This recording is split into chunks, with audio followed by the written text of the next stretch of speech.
तो चाहे जुर्म छोटा हो या बड़ा हो, जुर्म जुर्म होता है। बिल्कुल। लेकिन जुर्म करने वाला अगर वो मुस्लिम भी है हाँ तो हमारा ये कहना है कि उसको दूसरों से ज्यादा सजा दो। जी। लेकिन उसका कहीं पर भी किसी धर्म के लोगों का मीडिया ट्रायल नहीं होना। भरतवाड़ा का मामला हुआ, जिस तरह से मीडिया में दिखाया गया, रियाज काजी का मामला हुआ, तो ये सब सारी चीजें मीडिया में दिखाई जा रही है, तो क्या लगता है इसका मकसद क्या है? लेकिन ये नहीं होना चाहिए कि वो अगर मुस्लिम समाज का है, इससे पूरा मुस्लिम कम्युनिटी को जोड़कर देखकर उसका मीडिया ट्रायल करना ये गलत बात है। और ये जो संगठनाएं और जो गोदी मीडिया ये काम कर रहा है, ये सरकार के इशारों पे कर रहा है, आरएसएस और बीजेपी के एजेंडे पे। ऑफिस के दो कर्मचारियों का झगड़ा था ये। अच्छा। इस झगड़े से ज्यादा कुछ नहीं था, पर्सनल मैटर था। उसको लेकर जिस तरीके से न्यूज को बाहर लाया गया, हाँ। और हम लोगों ने देखा कि गोदी मीडिया ने किस तरीके से, और मैंने देखा अंजना ओम कश्यप, सुधीर चौधरी जैसे लोगों ने इतनी बड़ी बड़ी बात कर दी चैनल पे आके। निदा खान को एचआर हेड बना दिए, जबकि वो एक मामूली सी वहाँ पे कर्मचारी थी, एम्प्लॉई है। तो आपके हिसाब से इस तरह का कोई मामला नहीं चल रहा है जो धर्मांतरण? ये मीडिया ट्रायल चल रहा है, ये मुसलमानों का मीडिया ट्रायल, जहाँ पर इतना कुछ एविडेंस और सबूत मिले, ना उनके घर तोड़े जाते हैं, ना उनके ऊपर में कार्रवाई जो होनी चाहिए वो नहीं हो रही। तो मेरा सिर्फ इतना कहना है, अगर मुजरिम किसी भी धर्म का हो, उसका धर्म देखकर सजा नहीं देनी चाहिए, उसका जुर्म देख के सजा देनी चाहिए, ये हमारा कहना है। तो आपके हिसाब से बागेश्वर धाम बाबा जो है वो सरकार के सवाल ही नहीं पैदा, वो सरकार द्वारा प्रायोजित बाबा है। अच्छा। मेरा ऐसा मानना है, हिंदू बाबा को या अशोक खरात कोई हिंदू या मुस्लिम या सिख या ईसाई एससी कोई भी चीजों से नहीं जोड़ा जा सकता। एक आदमी की मानसिकता अगर गलत है, वो लोगों की भावनाओं के साथ खेल रहा है, चाहे वो किसी भी धर्म का हो, तो सख्त से सख्त सजा होनी चाहिए, उसको बाहर लाना चाहिए, और उसके साथ वो हरकत करनी चाहिए जो जिंदगी में दूसरे लोग देखकर उससे सबक लिया जा रहा है। नागपुर का जिस तरीके से रियाज काजी का केस था, एनजीओ का मामला है, और उसमें कहीं पर भी धर्मांतरण का मुद्दा ही नहीं है, मगर उसको भी जो है मीडिया इस तरीके से जोड़ के, जिस तरीके से आज मुल्क के अंदर गोदी मीडिया ने जो हाहाकार मचाया है, जी, उसका एक परिणाम। इसका मकसद ये है कि किसी भी तरह सरकार जो है धर्मांतरण और लव जिहाद का बिल लाना चाहती है। अच्छा। उसके लिए ये एक माहौल तैयार कर रहे हैं। अच्छा। ये बताना चाह रही लोगों को कि देखो इसकी जरूरत है। तो दोस्तों एक बार फिर स्वागत है आपका एनजीपी न्यूज में। पिछले कुछ दिनों से या कुछ हफ्तों से अगर कहे, महाराष्ट्र में एक विषय, एक टॉपिक काफी ज्यादा जो है मीडिया पे चल रहा है, सोशल मीडिया पे चल रहा है, वो है लव जिहाद का। चाहे नासिक का मामला हो, निदा खान का मामला हो, चाहे अमरावती के परतवाड़ा अयान नामी एक व्यक्ति का मामला हो, या फिर नागपुर के रियाज काजी जो एक एनजीओ चलाता था, इसको लेकर मीडिया में काफी चीजें अगर देखा जाए तो एंटी मुस्लिम, अगर सीधे तौर पर मैं कहूं तो गलत नहीं होगा, ये चीजें काफी मीडिया में चल रही है। इसी विषय को लेकर, इसी लव जिहाद के विषय को लेकर नासिक, परतवाड़ा, नागपुर और न जाने कहां इस तरह के जो है मामले सामने आए हैं। इसी विषय को लेकर आज हम बात करेंगे महाराष्ट्र स्टेट के समाजवादी पार्टी के chief general secretary Parvez Siddiqui साहब से। परवेज सिद्दीकी साहब, जिस तरह से पिछले कई हफ्तों से, 2-3 हफ्तों से, 4 हफ्तों से या 1 महीने से आप देख रहे हैं कि महाराष्ट्र में लव जिहाद का मामला, काफी चीजें जो है इसको लेकर सामने आ रही है, मीडिया में जो है काफी चीजें दी जा रही है, कई नेता जो है अपनी प्रक्रिया इसको दे रहे हैं, से कई संगठन जो है इसको लेकर जो है सामने आ रहे हैं। Samajwadi party as a chief general secretary Parvez Siddiqui साहब का क्या विचार है इसको लोग? देखिए, जिस तरीके से आज मुल्क के अंदर गोदी मीडिया ने जो हाहाकार मचाया है, जी, उसका एक परिणाम। पहली बात तो यह है कि निदा खान वाला जो मामला है, टीसीएस वाला, जी, मैं आपके माध्यम से अवाम से, जनता से कहना चाहता हूं कि आप इसकी हकीकत को समझिए। निदा खान का जिस तरीके से मामला पहले जैसे ही उजागर हुआ, एक ऑफिस के दो कर्मचारियों का झगड़ा था ये। अच्छा। इस झगड़े से ज्यादा कुछ नहीं था, पर्सनल मैटर था। उसको लेकर जिस तरीके से न्यूज को बाहर लाया गया, और हम लोगों ने देखा कि गोदी मीडिया ने किस तरीके से, और मैंने देखा अंजना ओम कश्यप, सुधीर चौधरी जैसे लोगों ने इतनी बड़ी बड़ी बात कर दी चैनल पे आके, निदा खान को एचआर हेड बना दिए, जबकि वो एक मामूली सी वहां पे कर्मचारी थी, एम्प्लॉई है, एक सॉफ्टवेयर डेवलपर वगैरह कुछ है वो, लेकिन उसको एचआर हेड बना दिए, और एचआर हेड जो है सब पर दबाव डालती थी, जबकि वो खुद किसी के अंडर में काम करने वाली एक लेडी। और जिस वक्त ये प्रकरण हुआ भी तो वो बॉम्बे में थी, और उसके पीछे जो है ये सारी चीजें जो है लगा दी गई और जिस तरीके से गोदी मीडिया ने इस मामले को थोड़ी ही देर में इतना बड़ा रंग दे दिए कि आज जो है हम लोग जब उसकी तह तक गए तो मालूम पड़ा कि कोई ऐसा मैटर है ही नहीं जी। तो दूसरी बात, हमें ऐसा लगता है कि जिस तरीके से महाराष्ट्र में एप्स्टीन फाइल से भी ज्यादा बड़ी फाइल अशोक खरात की थी, जिसे भोंदू बाबा जिसके नाम से जो मशहूर है, और हम लोगों ने देखा है किस तरीके से एक के बाद एक वीडियो सामने आ रहे थे, किस तरीके से संपन्न परिवारों की जो हमारी लेडीज है वो किस तरीके से उनके जाल में फंसी हुई थी। तो वो एक अपने आप में इतना बड़ा प्रकरण था कि उस प्रकरण की जितनी निंदा की जाए वो उतनी कम है। अच्छा। भोंदू बाबा को या अशोक खरात कोई हिंदू या मुस्लिम या सिख या ईसाई एससी कोई भी चीजों से नहीं जोड़ा जा सकता। एक आदमी की मानसिकता अगर गलत है, वो लोगों की भावनाओं के साथ खेल रहा है, चाहे वो किसी भी धर्म का हो, तो सख्त से सख्त सजा होनी चाहिए, उसको बाहर लाना चाहिए और उसके साथ वो हरकत करनी चाहिए जो जिंदगी में दूसरे लोग देखकर उससे सबक हासिल करें। पहली बात। दूसरी बात यह है कि जब अशोक खरात का मामला सामने आया तो बहुत ज्यादा गुस्सा महाराष्ट्र में, लेकिन जैसे ये इस तरीके से जो वारदातें सामने आने लगी, टीसीएस का मामला आया, उसको इतना बड़ा बनाया गया, तो उसके बाद में फिर परतवाड़े का मामला आया, तो चाहे जुर्म छोटा हो या बड़ा हो, जुर्म जुर्म होता है, लेकिन जुर्म करने वाला अगर वो मुस्लिम भी है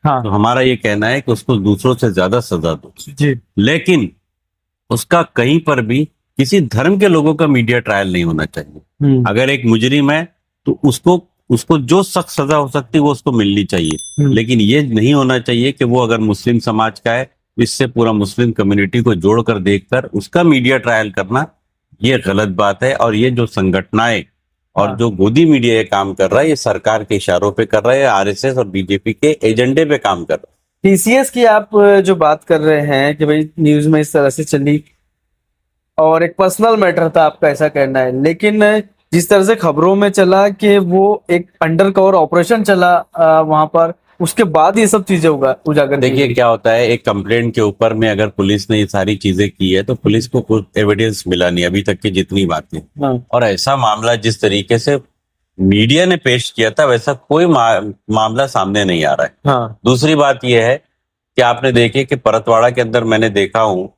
वो लड़के ने, अयान नाम के लड़के ने जिस तरीके से 7-8 जो भी लड़कियों के साथ में उसका फोटोज है, 1-2 वीडियोज है, 150 से 350। नहीं, ये तो गलत बात थी। ये तो ऐसा है कि मैंने आपको बोला कि जिस तरीके से गोदी मीडिया ने कुछ ही मिनटों के अंदर टीसीएस में निदा खान को एचआर हेड बना दिया, उसी तरीके से नवनीत राणा और वहां के जो एक राज्यसभा के सदस्य है अनिल बोंडे नाम के, उन्होंने जो है इस मामले को 300, 350, 180 इतने लोगों से जोड़ दिया, लड़कियों से जोड़ दिया, और ये कहा कि वो जो है हिंदू धर्म की लड़कियां, जबकि जब उसकी हकीकत ये है कि जो 7-8 लड़कियों का मामला आया वो मुस्लिम समाज से जुड़ी हुई थी, माइनॉरिटी समाज से थी, तो ये बिल्कुल उसकी बातों में सच्चाई नहीं थी। लेकिन जिस तरीके से गोदी मीडिया ने मामला उठाया उस तरीके से इन लोगों ने भी फौरन उसको मामले को उठाया और कहाँ के कहाँ जोड़ दिया बगैर सच्चाई को जाने हुए। तो मेरा ये सिर्फ ये बोलना था, जिस तरीके से मैंने देखा कि अयान बुलडोजर लेकर अयान के घर पे जिस तरीके से प्रशासन गया, तो मैं ढूंढ रहा था अपने मीडिया के अंदर भी कि काश ऐसा भी खरात के घर पे होता।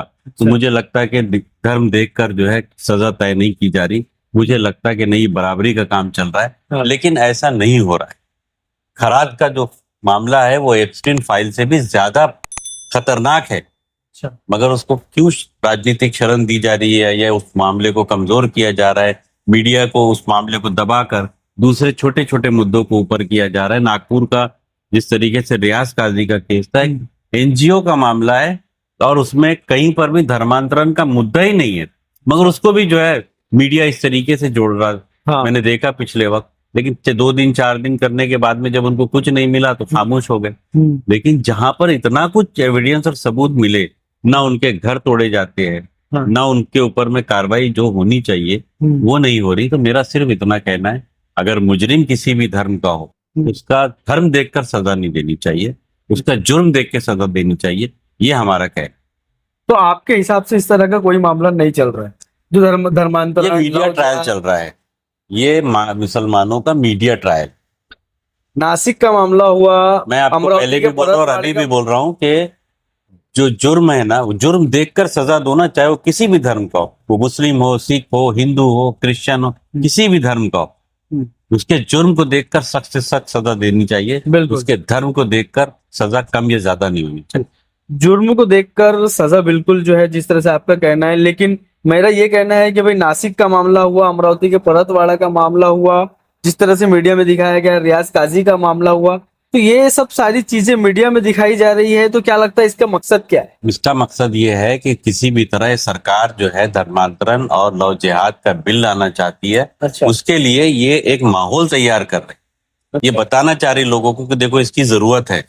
अच्छा। उस बिल को लागू लाना है, पास कराना है, तो उसके लिए किस तरीके से एक माहौल तैयार हो और हमारे हिंदू भाइयों के बीच में ये बातें जाए कि देखो मुस्लिम समाज के अंदर ऐसा एजेंडा चल रहा है, वो लोग ऐसा काम कर रहे हैं, ताकि लोगों के अंदर ये डर पैदा किया जाए और एक माहौल तैयार किया जाए बिल के लिए। ये सारी तैयारी बिल के लिए। आप एक तरफ आपका कहना है कि जुर्म को धर्म से नहीं जोड़ा जाए, लेकिन हाल फिलहाल अभी 1-2 दिन पहले नागपुर में बागेश्वर धाम करके एक बाबा नागपुर में आए हुए थे, जिनका एक वीडियो हमने देखा, जिनमें वो खास इनका कहना ऐसा है कि महाराष्ट्र में चल रहे लव जिहाद के मामलों को लेकर वो महाराष्ट्र में नागपुर में आए हुए हैं, ताकि लोगों को बता सके, हिंदू लड़कियों को, हिंदू महिलाओं को जो है वो बता सके कि एक्चुअल में है क्या, और आप लोग इस जो है जाल में, मुसलमानों के जाल में, लव जिहाद में आप लोग ना फंसो।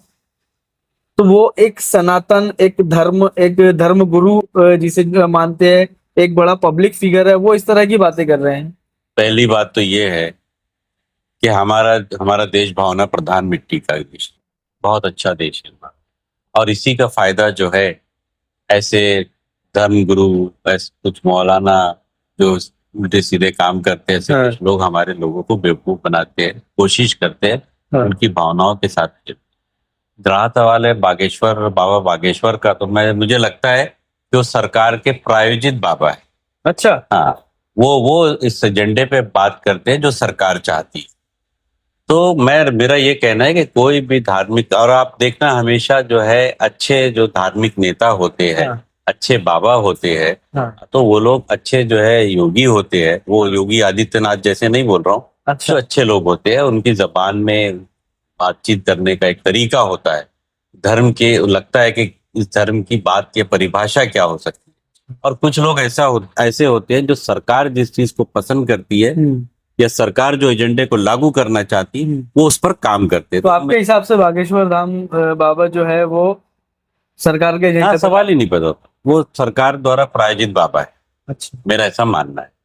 तो समाजवादी पार्टी से chief general secretary Parvez Siddiqui हमारे साथ थे, महाराष्ट्र में चल रहे धर्मांतरण के मामले में, लव जिहाद को लेकर, और जिस तरह से मीडिया में अलग अलग चीजें दिखाई जा रही है, नासिक का मामला हो, परतवाड़ा का मामला हो, नागपुर का हो या फिर कहीं और का, इनका सीधे तौर पर कहना है कि महाराष्ट्र सरकार जो है आने वाले समय में एक इस तरह का बिल लाना चाह रही है, जिसके एजेंडे पर जो है मीडिया काम कर रहा है, और जो कुछ बाबा है वो इस तरह के एजेंडे पर काम कर रहे हैं। आप क्या विचार रखते हैं इस पूरे मामले को लेकर, कमेंट बॉक्स में जरूर बताइएगा, और इसी तरह की अपडेट्स के लिए बने रहिए एनजीपी न्यूज के साथ। बहुत बहुत शुक्रिया। इन त्योहारों पे घर लाएं नए electronic items, LED TV, smartphones, washing machine या फिर हो एसी। हमारे यहाँ सभी इलेक्ट्रॉनिक अप्लायंसेस पर 0% डाउन पेमेंट के साथ फाइनेंस फैसिलिटी और एक्सचेंज ऑफर के साथ पाए ढेर सारे गिफ्ट वाउचर जीतने का मौका। मम्मी के किचन के लिए खरीदना हो ओवन या पापा के लिए खरीदना हो स्मार्टफोन, इलेक्ट्रॉनिक अप्लायंसेस को खरीदना तो सुरेश इलेक्ट्रॉनिक शोरूम ही आना। नया फोन लेने के बारे में सोच रहे हो तो सीधे चले आइए ओमकार मोबाइल। यहाँ आपको मिलेंगे सभी ब्रांड्स के नए मोबाइल, और वो भी 0% फाइनेंस के साथ, और साथ ही पाइए सरप्राइज गिफ्ट भी। तो आज ही आइए ओमकार मोबाइल, गुजरी बाजार चौक, कांटी।